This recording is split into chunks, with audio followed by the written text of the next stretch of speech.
ఆ రోజు 7 లక్షల మెట్రిక్ టన్నుల యూరియా వాడుతుండే తెలంగాణ ఇవాళ 27-28 లక్షల మెట్రిక్ టన్నులు వాడుతుంది అధ్యక్ష. 28 lakhs వేర్ టు వేర్.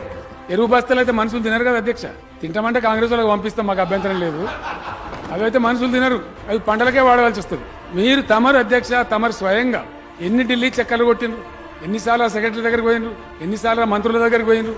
నేను చెప్పుడు మీరు పోవుడు లెటర్లు రాసుడు ఒక 15-20 చక్కర్లు తమరే ఢిల్లీ కొట్టిండ్రు. అట్లా పోయి వాళ్ళని పీడి తెస్తే ఇలా స్టెబిలైజ్ అయితే బ్రహ్మాండమైన ఎరువులో కొడుతుంది అధ్యక్ష.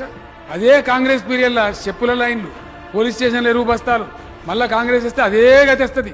మళ్ళీ చెప్పుల లైన్లు, లాఠీ చార్జీలు, 3 గంటల కరెంట్, 3 గంటల 7 గంటలు ఏది రాదు అసలు. మా సోదరుడు ఒక ఆయన చెప్తున్న అధ్యక్ష, మళ్ళా కాంగ్రెస్ కి వస్తే అధ్యక్ష కరెంటు గోల్మాల్, రైతు బంధుకు రామ్, దళిత బంధుకు జైబీలు. ఇక ఆనాడు ఉన్నటువంటి సమస్య విత్తనాలు, ఎరువులు కొరత ఉండేది. ఆ కొరత లేకుండా ముఖ్యమంత్రి గారి సలహా ప్రకారంగా, సూచన ప్రకారంగా నేను ఢిల్లీకి వెళ్లి అన్ సీజనల్ టైంలో ఎరువులు ఏ రాష్ట్రం తీసుకోదు. మే ఏప్రిల్ ఎవరు తీసుకోరు.